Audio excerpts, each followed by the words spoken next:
Bismillahirrahmanirrahim. Assalamualaikum warahmatullahi wabarakatuh. Hai teman-teman, jumpa lagi dengan Santi. Pada video kali ini kita akan mempraktekkan tutorial cara uji validitas pada SPSS. Oke, kita mulai. Langkah pertama, teman-teman siapkan hasil kuesioner seperti tampilan pada layar berikut ini ya.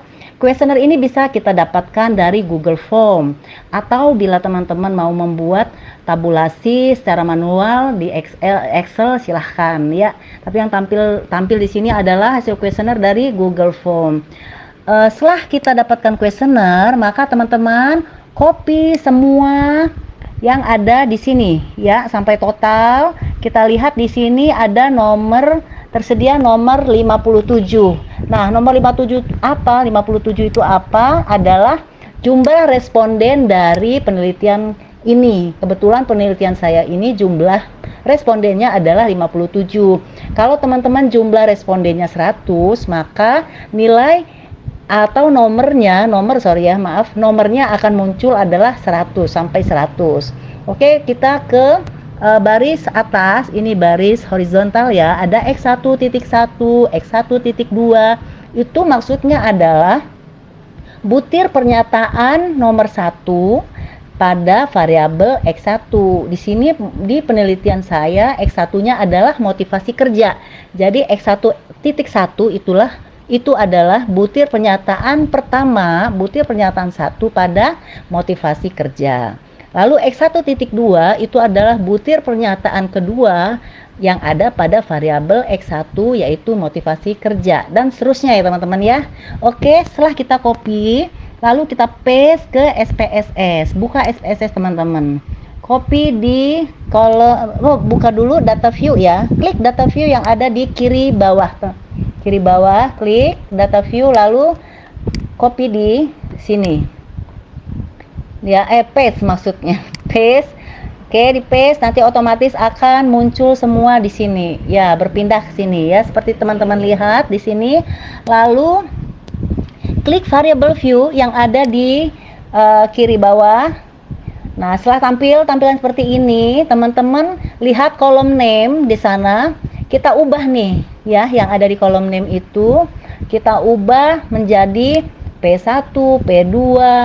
Kebetulan di sini butir pernyataan di penelitian saya yang X1-nya terdiri dari 10 pernyataan. Jadi ada P10 ya. P-nya ada 10. Kalau teman-teman P atau butir pernyataannya di X1-nya ada 12, berarti di sini buat P12 dan tulis di bawahnya total ya. Jangan lupa ada total. Oke, seperti ini ya. Kita ubah P1, P2, P3 disesuaikan dengan jumlah butir pernyataan pada X1 teman-teman. Gitu juga pada X2 ya nanti ya. Oke, setelah name tadi kita ubah menjadi P1 dan teman-temannya, ada kolom di samping-sampingnya ini, abaikan saja, tak usah teman-teman ubah-ubah.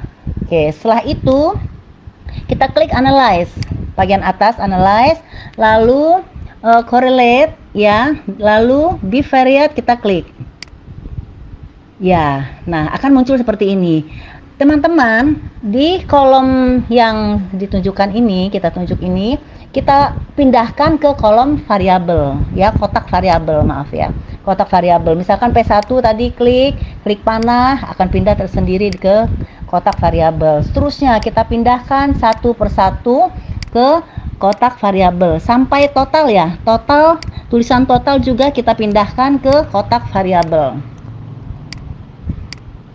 Pastikan semua pindah pelan-pelan.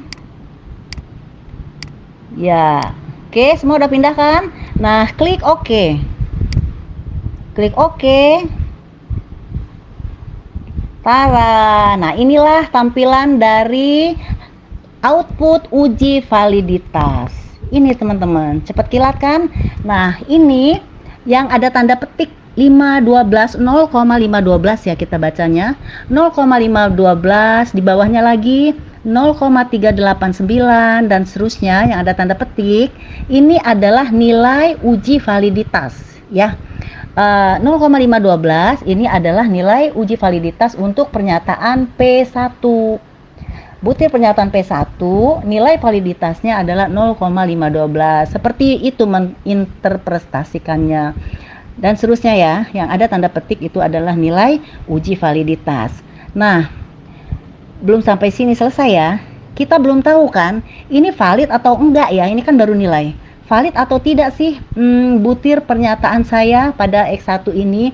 Caranya untuk mengetahui valid atau tidak, ada kriterianya. Dikatakan valid apabila R hitung lebih besar dari R table. Yang kita lihat ini, output dari SPSS adalah R hitung, teman-teman.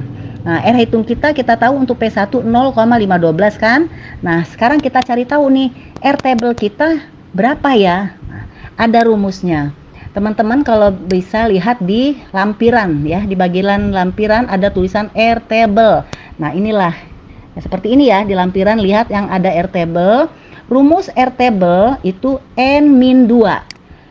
Oke, N itu apa? N adalah responden kita, ya kan? Populasi kita ada berapa tuh? Ibu kan tadi populasinya 57 ya. 57 dikurang 2. Jadi cari nilai 57 kurang 2 berapa? 55 kan? Oke, 55. Nah, 55 udah didapat.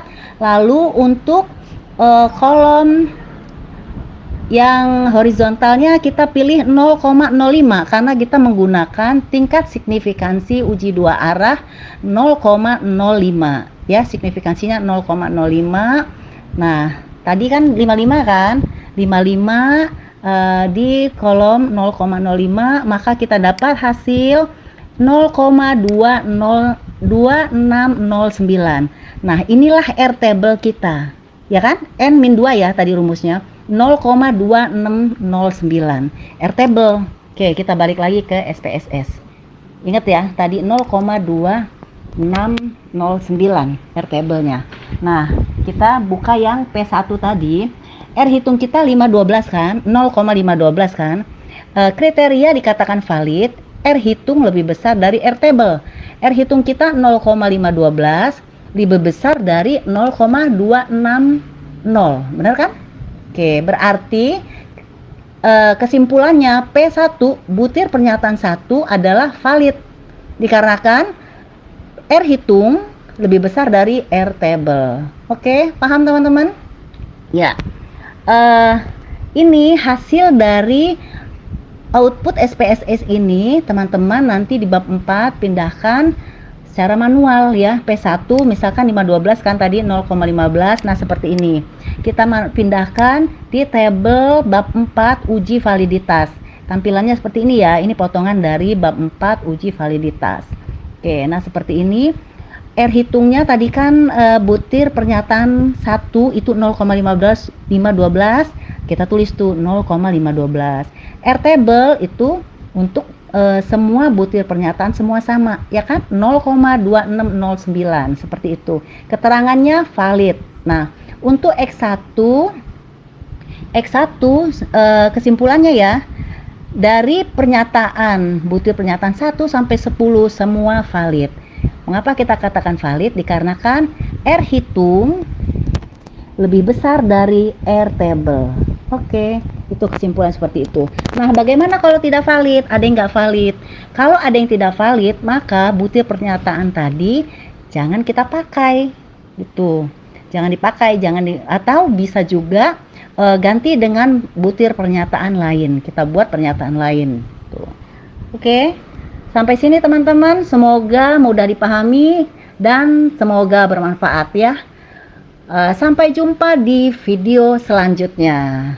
Stay tune. Wassalamualaikum warahmatullahi wabarakatuh.